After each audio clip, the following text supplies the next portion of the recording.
當初引入嘅痛點咧，就係、我都唔應該講到咁白嘅，細聲啲講啦，係啦，即係我覺得好落後咯。即係我一嚟到呢度乜都用紙本，我點管啊？我點 check 啊？咁樣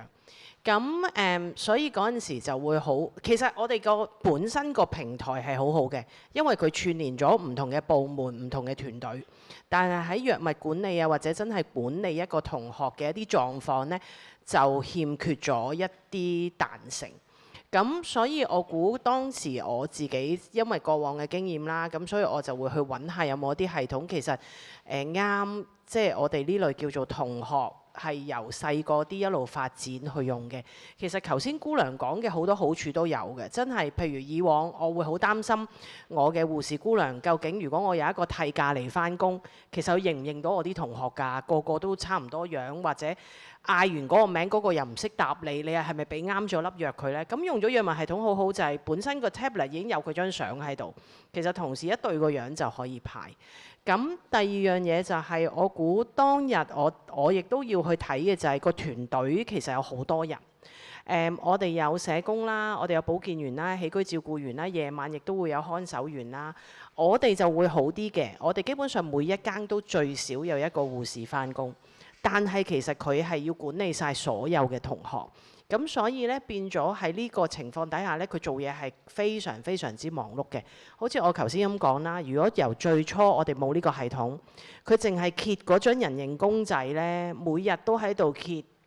60個人形公仔，跟住仲要嗰個人形公仔嗰個同學唔係得一張㗎嘛。係360度，個頭又一張，個身又一張，隻腳又一張，隻手又一張。咁其實真係好難去做到呢啲好 micro 嘅 management 嘅。但係有咗呢套系統之後呢，我哋就會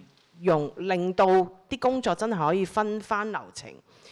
前線嘅同事做啲咩入機，護士姑娘係做好多評估同埋做好多監察咯。當然我哋就冇一部機去執藥嘅，我哋仍然都係人手執藥嘅。咁但係我會聽翻我嘅同事俾我嘅 feedback 就係比起以前用紙本已經好咗好多㗎啦。因為譬如我哋而家用緊呢套系統呢，佢哋都係個藥袋翻嚟係咪啊？頭先姑娘講就有個 number。我哋套系統就唔使嘅，入去照一照就得㗎啦，照一照咁就入晒落去㗎啦。咁然後姑娘如果佢冇改變啲藥物呢，即係撳個掣就已經會 update 晒佢嗰個藥物嘅 prescriptions。咁同埋當中亦都本身個 database 裏邊都有晒我哋大部分小朋友兒科、青少年科要食嘅藥都喺晒裏邊，甚至乎最好一樣嘢係咩呢？連嗰粒藥嘅樣都有。咁我哋就會好確保，就算我有替假姑娘嚟返工都好呢，佢都會有一定程度嘅依靠，而我哋就算係揾其他同事伴住佢一齊做嘢呢，都會相對容易一啲咯。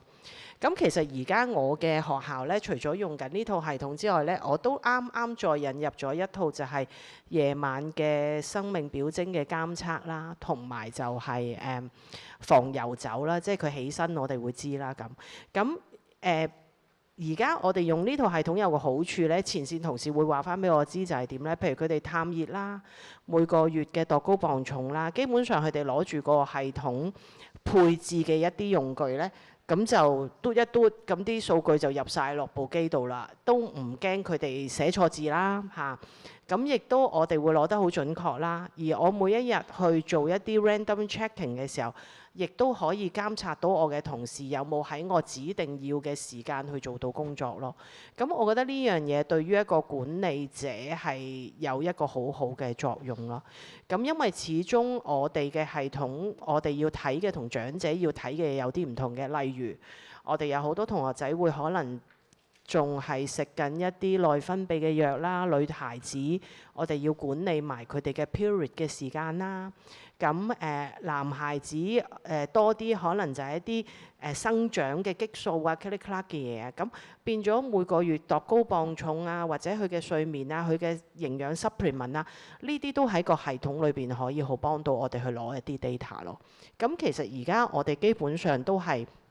學校有一個大平台，然後宿舍部會有藥物系統 IEP 嘅一個大嘅管理，兼且我哋亦都會再有嘅就係一個夜晚去監測住佢哋一啲生命表徵改變嘅一啲狀況，希望可以盡早預測到佢